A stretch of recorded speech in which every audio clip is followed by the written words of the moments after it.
Black clover मांगा अपनी final arc में है और अभी तक हमें यूकी तबाता की तरफ से आस्था के फादर से रिगार्डिंग इतना सा हिंट भी नहीं मिला है। और ऑलमोस्ट सभी ब्लैक क्लोवर फैंस का यही क्वेश्चन है कि क्या हमें कभी आस्था के फादर के बारे में कुछ पता भी लगेगा या फिर नहीं। तो आज की वीडियो में हम हर एक कैंडिडेट के बारे में बात करेंगे जो कि आस्था का फादर हो सकता है। पर वीडियो स्टार्ट करने से पहले तुम वीडियो को एक लाइक कर दो और तुम्हें पता है कि चैनल के साथ क्या करना है। So first of all, black clover universe में एक ऐसे कैंडिडेट की तलाश करना जो कि आस्था का फादर हो सकता है, तो वो ही अपने आप में एक काफी ज्यादा मुश्किल टास्क है।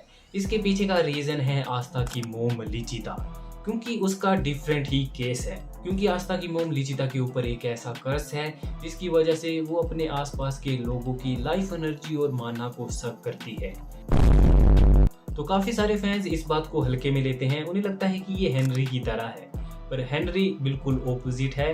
हेनरी जहाँ पे बस माना को सक करता है पर लोग जिंदा रहते हैं, पर लिचिता माना के साथ साथ लाइफ एनर्जी को भी सक करती है, जिसके कारण कोई ज्यादा देर उसके पास रहा तो वो खत्म है। Okay.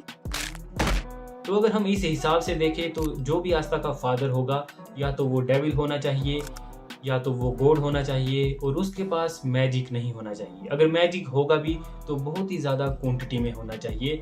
उसके पास माना की कोई भी कमी नहीं होनी चाहिए। तो इस चीज़ से इतना तो कंफर्म हो जाता है कि आस्था का जो भी फादर है वो कोई नॉर्मल ह्यूमन नहीं होगा, या तो वो होगा डेविल या तो होगा गॉड। तो डेविल भी ऐसा होना चाहिए जिसके पास माना ना हो, या फिर उसके पास इतनी ज़्यादा माना हो कि लिचिता जितनी मर्जी सर्व कर ले पर उसे ज़्यादा फर्क ना पड़े।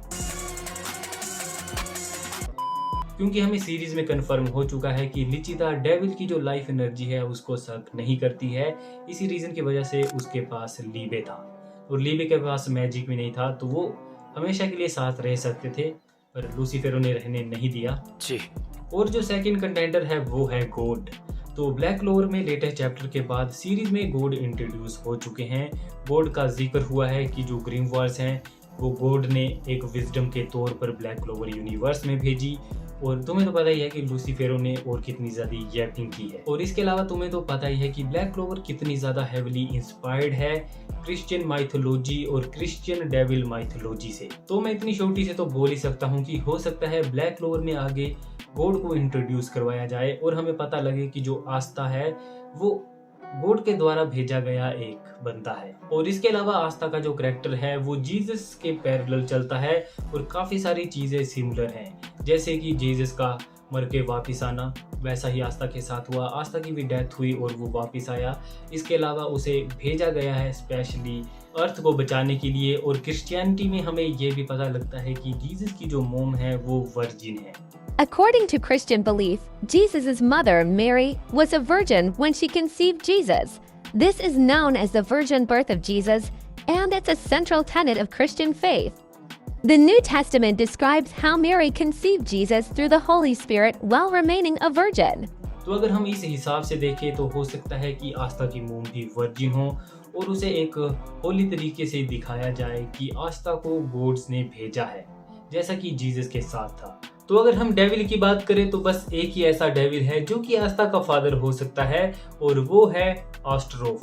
क्योंकि आस्ट्रोफ के बारे में हमें कुछ भी पता नहीं है, हमें बस इतना पता है कि वो लूसियस का डेविल है, और लूसियस ने जो पहला जो अपना डेविल होस्ट बनाया था वो था आस्ट्रोफ, और आस्ट्रोफ है टाइम डेविल। और ये जो आस्ट्रोफ है वो ब्लैक क्लोवर यूनिवर्स का one of most mysterious character है। इसके अलावा इसका और आस्था का जो नाम है वो काफ़ी ज़्यादा सिमिलर है, आस्ट्रोफ, और वहीं से आया है आस्था। तो हो सकता है आस्ट्रोफ ने अपने टाइम मैजिक का यूज़ किया हो और कुछ ना कुछ टाइम लाइन में चेंज की हो, जिसकी वजह से आस्था को वो इस यूनिवर्स में लेके आया ताकि वो लूसियस को हरा पाए। और आगे तो हमारे यूकी तबाता के ऊपर है कि उन्होंने क्या सोच के रखा है। और काफ़ी सारे फैन बोलते हैं कि जो जूलियस है वो आस्था का फादर है या फिर लूसियस। तो मेरे हिसाब से ये होना बहुत ज़्यादा मुश्किल है। लूसियस ने क्योंकि फ्यूचर बहुत पहले देख रखा था, तो तुम खुद ही सोचो लूसियस का प्लान है इस वर्ल्ड को ख़त्म करके दोबारा से रिक्रिएट करने का, इसलिए उसने सारी टाइमलाइन देखी है। और आस्था इस टाइमलाइन में एक फ्लो है, तो वो खुद तो एक फ्लो को टाइमलाइन में नहीं लेके आएगा, वो तो हर एक कोशिश करेगा कि आस्था इस यूनिवर्स में ना हो। तो इन दी एंड मैं यही बोलूंगा कि आस्था की फादर की जो ये मिस्ट्री है उसे 3 तरीकों से हमें रिवील किया जा सकता है।